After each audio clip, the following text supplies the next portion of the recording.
Okay, tell me about the drama between you and Puya. Quintet fans, I have the first athlete that has officially been revealed for the Quintet 5 roster. It is Haisam Rida. And it couldn't be anyone better because we know that you have such deep roots with not only Japan, but the Quintet format. First of all, Haisam, how are you doing? I think you're currently in Dubai. Yeah, I can I think I'm trying to make a Dubai home now, and yeah, I'm excited to be back. I'm excited to be back, and actually, even though I've been I started training jiu-jitsu as a gi guy, and I did judo for a couple of years, but I think my first breakthrough was under nogi and competing under this format when Sakuraba-san first invited me to join his team that back in 2018. So me and Quintet, we go a long way, and I'm just excited to be back. Yes, it's so funny to look back at my interview with you, I think from 2022, to see Yeah, how far we've come and now everything's coming full circle. Can we talk about, so exactly. for Yeah. the people that don't know, you can go and learn more about his story and his upbringing, but basically he practically grew up in Japan, went to high school there, and he was on 2 weeks notice that he got his first opportunity with Quintet, and you battled with having different rejections at first, and then you were finally ready when the time came and you got that offer. So Yes. what was that like for you being offered to perform on the Quintet, and what did it mean to you at the time? Like, what was the status of Quintet currently in Japan? Yeah, I mean, Quintet is like for sure. I mean, by the producer and like the main guy behind him, Sakuraba-san, the fact that he is behind that alone makes it a big deal in Japan. And honestly, like looking back now, it means more to me. And actually, I'm kind of grateful that I didn't put that pressure on myself at that time, because like it was literally changed my life. It was the opportunity that changed my life. But again, 2 weeks notice to me, I'm like, oh wow, I get to compete against like alongside Sakuraba-san. Man, I just gotta do what I can to impress him. And I remember being a brown belt at the time, so it was like not much pressure. Honestly, also I did not think that it was gonna go that long way of me, because of that opportunity is gonna help me get my first visa to America and all that stuff. I did not know. I didn't think it was gonna be that reason. So I just like, what? I'm just another brown belt who's gonna compete against professionals. Why not? Let me just be myself and like try and do my best, and hopefully I get another call. That's what I was thinking of. I remember, and I ended up going and submitting 3 people in a row on my first debut, and yeah, the rest is history. And when we think back to your entire journey, I know that one of the big breakout moments was when you kind of earned your spot to ADCC by getting a win over Yeah. Elder Cruz. And then there were so many different opportunities that you've had, getting the submission of the Mhm. year in 2022. And now we're kind of switching Yeah. gears and doing a team format. So for you, Jiu Jitsu is such a singular sport. How excited are you to get back into the team format mindset, considering you have experienced it from past quintets? Yeah, exactly, right. And even from the past Quintet, what I experienced is like you're gonna be able to be a team guy. In this format, is it's actually gonna come to strategy. It comes down to strategy and like how whoever is gonna be, and obviously we're gonna have the main guy who's gonna be the killer. And I'm always like proud and looking forward to taking that role to be the guy to submit the other team or most of the guys from the other team. But it's like, all right, if you strategize really well and then you can take away or you can take out the most dangerous guys out quickly, then you have a chance, to get the win. So, it's kind of end up depending on like everybody play their role really well, and then the killer goes in and do the job and gets the kill. And I think the last time, I wasn't able to deliver as well. So I think, and I kind of put that on my back because, since I didn't get the submission, I knew our chances of winning was gonna be low. But this time, I'm excited because I'm not the only one, and also with the new format with like all the heel hooks and stuff allowed, I think I have a couple of killers on my team who are gonna help us get to the next round and win the whole thing. Yeah, I wanted to get your take on that because there's a few different changes that Quintet 5 Mhm. is going to see, and this is going to be their debut in the Middle East. So they're kind of trying to Yeah. change the vibe in general. It's not going to be the complete, it's still going to have its Japanese roots and stuff, but all submissions legal, no breaks between Yeah. draws, all that. What was your immediate reaction? I mean, my immediate reaction is like, oh, I was surprised. Like, I didn't think like I didn't hear about any changes that was gonna happen, and I would say like now I'm not kind of okay with it because I've had the opportunity to train with leg lockers and like people who are really good at this thing, and I've done my homework a lot. But maybe in the beginning, like on my debut, if heel hooks was allowed, I think I would have been a problem for me. But now it's like it just gotta it's excuse me, it's an opportunity to make it even more exciting because there's gonna be more people who are like more leg leckers. They can be themselves and do their thing, and not just like attempting like the knee bars and toe holds only. It can be like heel hooks and stuff like that. So which I think. Those are kind of the submission that comes on quick, so I think it's just gonna be more exciting for the fans, and yeah, just not get caught and then do what I do. Yeah, and we're coming off of a big wave of jujitsu. CJI2 just happened and they utilized some of the quintet format in that. And I think there was a lot of learning lessons from quintet. I think a lot of people Mhm. might say their only critique of it or debate when it comes to it being the most exciting format is that sometimes people will look at a draw as a win. So now they're kind of trying to negate that by, Mhm. changing these rules. So what do you think about that? Like, what do you think needs to be done to make it so that the fighters are just hunting for the submission and not trying to get draws? Yeah, I know. Like I think also because it's kind of like a team thing. It's kind of like everybody is like nobody wants to be the reason the team did not advance, right? So it's kind of like I understand why like people want to play it safe and all that stuff, but also it comes down to the rule set, and like putting the pressure on the athletes and like the referees and all that stuff. We actually like Quintet kind of do a pretty good job at that, and I think I don't know if it's gonna be the same. I got to do my homework because I think if you get like a penalty or like once or two times, you're gonna start from a very vulnerable position, which you have to either like fight, you're like a turtle position or something like that, right? And which you have to like either like trying to defend quickly. So I think the pressure on and not knowing that if you get some penalty, you might have to reset from you being in a vulnerable position, gonna like force the athletes to just keep going. And I think the more everybody opens up, the more submission opportunities gonna happen. So, we're gonna learn from the Queen, what CGI too, which was like to me, I enjoyed the whole show. It was good, and you did a great job, by the way. I don't know the dress you were wearing on the day two was amazing, by the way. Thank I really you. like that. Like when there's so much money on the line and all that stuff, but it is what it is. But I think with Quintet, by forcing the athlete and like making it all the rules to where you just gonna put on the show for the athlete. I think yeah, we there's gonna be more submission to see.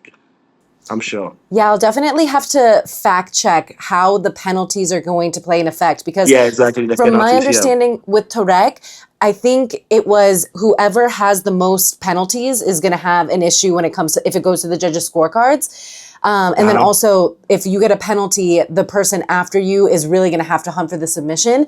But the way you Yeah, described, like having to start in a bad position, like a turtle, yeah, that kind of reminds me of the PGF rule set. And I'm not sure they start in like a referee's position. I'm not sure that yeah. that is the rule set, but it's going to be very Okay, interesting yeah, because no matter what, they're going to try to like get rid of yeah. the stalling issue. Yeah, I definitely have to like fact check too as well. But I remember from the previous, events that was a thing. So I don't know if it's gonna be still be a thing or not. So let's see. What is your take on Quintet expanding into the Middle East and specifically Dubai that has become such a hub for not only combat sports, but specifically Jiu-Jitsu? Yeah, I mean, like jiu-jitsu is growing on a very fast pace, and especially here in like the UAE, which is like jiu-jitsu is like kind of like their national sport, and like yeah, the excitement that is gonna bring that is just gonna be more opportunities for jiu-jitsu, and like let's get the people here. And then one thing I say is like in the UAE, it's kind of still the gi is still very dominant. So I'm just looking to put on the show so that maybe they can switch their attention more to Nogi, and I think it's just gonna be good for the whole sport in general. And I don't know what is gonna be next, and depending on how exciting we're gonna make this first one, is gonna lead up to even more bigger and better opportunities. So yeah, I'm excited and I'm just happy to be part of it, and I'm looking forward to playing my role and making it more exciting. And not all the information has been released yet. And this isn't live, so we can talk about it freely. But Yeah. you're going to be coached under Okay. Sakuraba. How much of an honor is that? What's that? You're going to be coached under Team Soccer. You're on Team Sakuraba, Oh right? yeah, exactly, yeah, How much exactly, of an yeah, honor and is that? yeah, I mean, like even when the first happened, I knew to me if it's ever gonna be Quintet, I think I'm always gonna compete under Sakuraba, and it's always an honor. I'm always gonna have to be loyal to him, and yeah, I'm just excited to see them and then see all the guys, the crew from Japan, get some training in together, strategize, and yeah, just having like it's still sometimes it's kind of like a surreal experience because I remember growing up in Japan. I mean, he was almost done with his career, but he was treated like a god. I never thought like we could ever be even have each other's phone number. That was a crazy thought to me. So yeah, having him by my side is a huge honor, and like to me, and I don't. Trying to impress him is also part of what I want to do. So yeah, I'm excited. I'm looking forward to it. And you said that you always have to show your loyalty to him. Can you explain to the audience why? I know you kind of just explained a little bit about how big of a deal he was when you were growing up and the idea of even having his phone number. But like, why do you feel like there is this essence of loyalty that you give to Sakuraba? Yeah, I think okay. So back, if you go move back and everything, everything aside, like he gave me my first real big opportunities on like a big stage, international stage, and he also played a role of me getting my opportunity to move from Japan to the States. I mean, finally getting my visa and all that stuff. Sometimes they say it's about who you know and like who they know. So he was able to put me in contact with some good people who like helped me. So to me, that was a life changer for me, right? And the idea of like competing against his team is just like crazy to me, and I cannot do that. You know what I mean? And I don't know if you even remember, like the last quintet that was in Tokyo. I was with B team at the time. I still competed on the team Sakuraba because that's something I just can't. Like what if I'm on the B team and I have to compete against Team Sakuraba? I don't think that's something that can happen. So yeah, to me, just like seeing him as a mentor and like also the opportunity that he put my way. Um, a- as a sign of appreciation and a sign of gratitude, I think I'm always gonna be loyal and not compete against him. It's gonna be different, obviously, if I'm competing on different events or different organizations. But when it's specifically Quintet, yes, I think it's gonna be Team Sakura. That's such a fun background story. And it's amazing to know that he was part of the reason that you were able to get into the US and that so many different Yeah, opportunities came from there. One of them you mentioned was exactly, being able to exactly. train Yeah. with the B team guys. I know you're not currently living in Austin. And so now you're in Dubai, which I hear is one of the safest places that you could be in comparison to Austin, Exactly. where someone broke into your car and you had all this sorts of stuff. So what is the difference in jiu-jitsu scene, would you say, comparing Austin to Dubai? Oh man, like obviously the safety part is very good, and I just think like I feel like I'm not getting any younger anymore, and I wanted to be somewhere where I can be, as a Muslim, I wanted to take it a little bit more seriously, taking the religion, and so I wanted to take the opportunity of like be able to combine my jiu-jitsu and my spiritual life, and Austin is a very fun city, if you know what I mean. And I just had to escape from that a little bit, so that's another reason for it. Not nothing personal, just like, I just wanted to change scenery. And yeah, I still, don't get me wrong, it's very hard to find any room as tough as BT, no matter what, no matter where you are, but I'm doing the best I can with the best guys that I can get around here and then do the training I can. And I picked up a lot from that side. So yeah, I'm just implementing my knowledge I picked up around the world here, even though it's very hard to like find a tough room as tough as BT. But for me, it's just personal reasons and like spiritually, and also just try to find the next step, right? So if you know what I mean, like after Mhm. jiu-jitsu, what am I gonna do next? And I think here is the right place to be, to have like all that plans set up and look for the next steps when it's all said and done. 100%. I'm so glad you're thinking far ahead. Dubai is a perfect place to be just when it comes to business ventures. And it's going to be the greatest place to be, specifically in October, that 20th to 27th week. There's so many different things going on. There's also the Abu Dhabi Showdown week, which is just like an hour and a half drive that's going to have Power Slap, UFC. Have you ever been to the Coca-Cola Arena?